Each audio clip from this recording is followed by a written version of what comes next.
interessante quando a gente estuda aquilo que se convencionou chamar de filosofia moderna.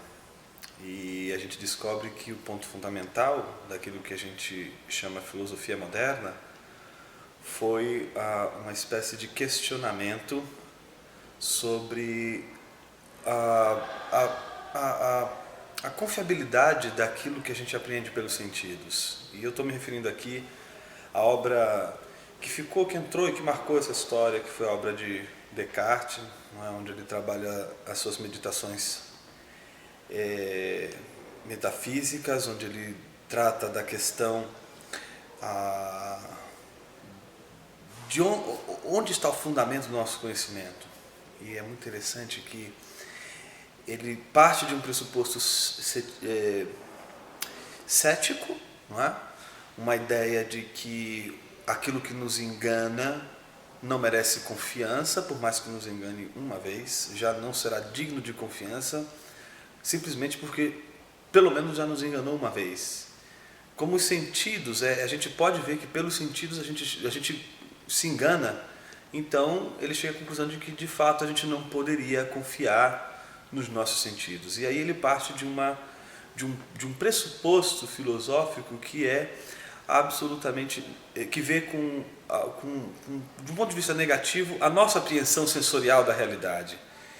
Então ele vai começar a levantar essa questão e aquilo que é chamado da suspensão do juízo sobre tudo aquilo que está pautado nos sentidos, e ele vai suspendendo absolutamente todas as suas crenças que são baseadas na sensação, desde aquilo que ele vê até o seu próprio corpo, e ele vai levando essa dúvida cética, né? essa dúvida epistêmica até as últimas consequências. E quais são as últimas consequências?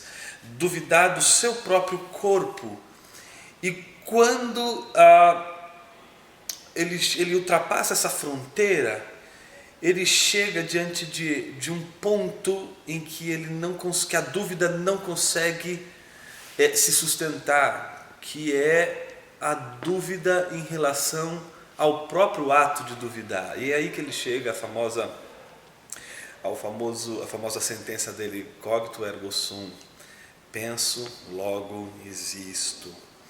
Então a ideia de que eu posso duvidar que existe essa mesa, posso duvidar que existe o meu corpo, porque eu apreendo pelos meus sentidos, então eu não tenho a certeza que eu gostaria de ter somente pela apreensão do meu corpo. No entanto, eu não posso duvidar que eu existo quando eu duvido que eu existo. Então é muito interessante como que parece um quebra-cabeça, mas que diz muita coisa. A gente pode, por exemplo, duvidar do amor que uma pessoa tem por nós, mas a gente não pode duvidar do amor que a gente tem por alguém quando a gente ama alguém. Então é a mesma coisa com relação ao nosso ser, à nossa existência. Eu não posso dizer eu não existo e ao mesmo tempo que digo eu não existo, ter a certeza de que eu não existo. Porque simplesmente para eu dizer eu não existo, eu já tenho que existir. Então a questão da existência, ela não é uma questão mais passível de dúvida, ela é um ponto em que a gente não consegue questionar, a gente não consegue levantar uma questão que coloque em xeque a nossa existência. Então uma pessoa que questiona a existência, na verdade ela não está questionando a existência, na verdade ela está questionando por que eu sei não nada? Por que existir e simplesmente o não existir? Não poderia ser assim? Então, no fundo, a pergunta é, se eu existo, a pergunta é por que eu existo? Por que eu estou aqui nesse mundo? E em relação a essa pergunta, os gregos responderam de um jeito.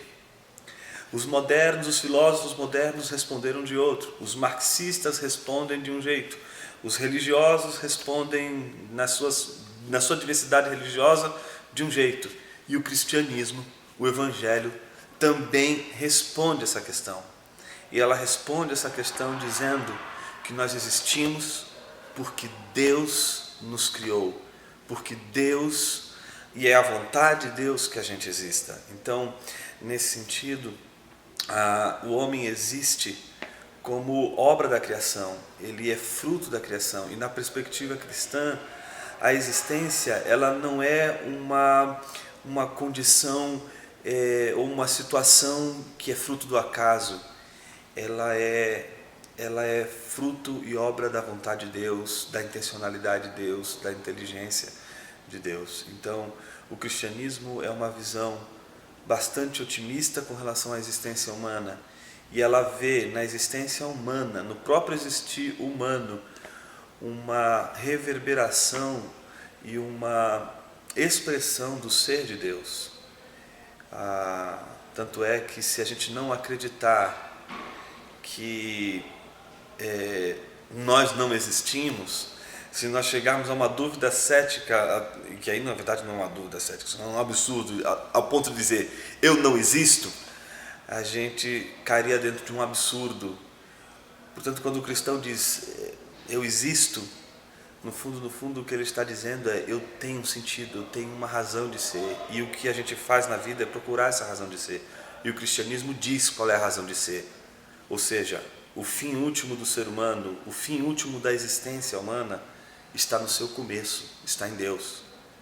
A gente é criado por Ele, e como diz Agostinho, Deus nos fez para Ele mesmo. Na palavra de Agostinho, eu encerro com essa frase dele, que é a frase que abre as Confissões. Ele diz: criaste-nos para vós, e o nosso coração permanece inquieto enquanto não repousa em vós.